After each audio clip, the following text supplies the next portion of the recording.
Boa tarde, meu nome é João Leonel, eu curso licenciatura em matemática no IFP Campus São Raimundo Nonato. Atualmente nós estamos cursando uma disciplina chamada EJA, que é ministrada pelo professor Marcelo no terceiro módulo de matemática. O EJA é Educação de Jovens e Adultos. Como o próprio nome já fala, essa eh, educação é voltada para os jovens e adultos, mas não em particular, porque são aqueles jovens e adultos que saíram de determinada, eh, pararam de estudar no tempo que era adequado, normal, por conta de alguma dificuldade, seja tanto na dificuldade de família, de trabalho, onde teve que parar de estudar para ir trabalhar, onde não tinha condições. E com isso, o EJA, na licenciatura, ela é voltada para nós conhecer esse tipo de situações e saber interpretar e desenvolver as atividades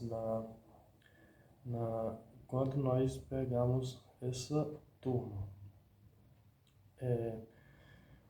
Quando eu comecei, antes de eu fazer a licenciatura, eu vi o EJA como sendo apenas um modo de avançar certas pessoas que não queriam estudar. Um pensamento meio ultrapassado, porque, como nós sabemos, todo mundo tem direito à educação, não só aqueles que tiveram a educação no tempo certo, mas as pessoas também que saíram da escola por motivos pessoais. E com isso, a, a matéria, a disciplina em particular, ele ensina a nós enxergarmos a convivência das pessoas do dia a dia, o problema que fez elas saírem da escola e a coragem que eles tiveram de voltar com um determinado tempo. Porque, como todo mundo sabemos, quando a gente para de fazer uma coisa e volta para fazer, é muito difícil. Ou seja, elas vão voltar com algumas dificuldades, não vão ser do mesmo jeito, não vão ter a mesma facilidade que os alunos que normalmente têm os alunos que não pararam vão ter. E com isso, nós temos que ter uma metodologia um pouco diferente com eles. Ou seja, nós temos que dialogar com eles, saber quais problemas eles têm, o que dificulta a aprendizagem deles e dessa forma conseguir abordar uma atividade que seja elaborada especialmente para eles, com que eles consigam aprender o assunto que está sendo ministrado na aula. As aulas, em particular, não sendo aquela prática apenas teórica, nós conseguimos levar exemplos do dia a dia, porque nós temos que entender que essas pessoas, elas aprendem e conviveram muito de determinada forma por muito tempo. Exemplos são aquelas pessoas que vivem da roça, que elas costumam falar uma determinada área da roça de tarefas, não de uma área quadrada. Mas nós sabemos que essa tarefa também, se for colocar na matemática, tem as áreas determinadas por as tarefas. Do mesmo jeito é o, o pedreiro, que eles conseguem levantar uma casa com uma área quadrada para a sua sala e sem saber que eles estão usando a matemática. Então, nós temos que conseguir agregar essa realidade na sala de aula e também conseguir buscar a realidade deles.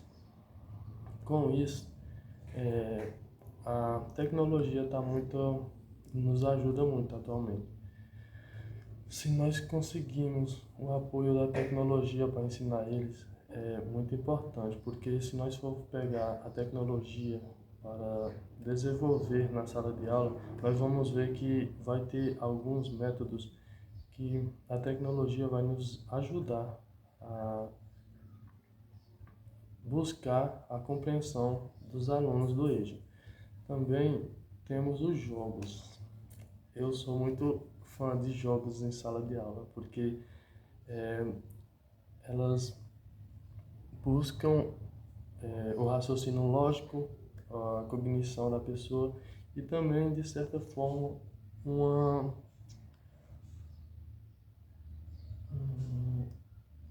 um duelo amigável, me falar meio assim, porque, querendo ou não, os alunos que estão participando desenvolvem um...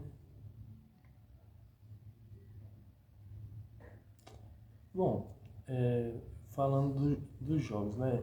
É, desenvolve um, uma rivalidade amigável com o seu parceiro, aonde eles buscam entender o, como o jogo funciona e a resolução do problema primeiro do que seu duelo, o seu adversário, que eles estão resolvendo aquele problema no jogo. E tem certos jogos que ajudam até demais. Um jogo que nos ajuda a formar um pensamento rápido e lógico é o jogo chamado a Operação na Sombra, que essa operação ela nada mais é do que uma... Nós levamos as operações em papelzinho, apregamos no quadro e com isso buscamos duas pessoas para fazer um desafio eles à frente do quadro. Quando chegamos na frente do quadro, essas duas pessoas elas começam a colocar a mão no ouvido, começa a etapa colocando a mão no ouvido e o professor dá uns comandos, tipo ombro, aí mão no ombro, o aluno vai ter que colocar cabeça, mão na cabeça, peito, mão nos peitos, e quando o professor dá o comando pincel, eles tentam pegar o pincel e o que pegar o pincel primeiro escolhe uma operação. Essa operação vai estar dobrada no quadro entre dobrada para ninguém ver qual operação ela vai estar escolhendo, para quando escolher a operação eles conseguir tentar responder. E a aprendizagem do EJA é voltada muito para a realidade vivida dos alunos, porque nós, como os professores, inicialmente não sabemos qual é a realidade que esse aluno ele passa. E com isso, essa disciplina nos ajuda a entender que nós, não, como professor, não temos o dever apenas de passar o conhecimento para esse aluno, mas sim aprender com eles, porque cada um tem uma realidade diferente e também pode agregar essa realidade no ensino, a aprendizagem que nós temos que buscar e passar para eles. De certa forma, nós ensinamos e aprendemos com eles, por meio da realidade deles, né? Com isso, como eu falei no começo, para essa etapa o diálogo é muito importante, o diálogo com os alunos, porque nada melhor do que conhecer um aluno para saber a realidade que ele vive. E depois que conhecer a realidade dele, conseguir planejar metas e atividades que eles consigam entender e buscar compreender cada solução do problema. E Eu acho que foi isso e uma boa tarde a todo mundo. E muito obrigado a quem assistiu o vídeo até aqui.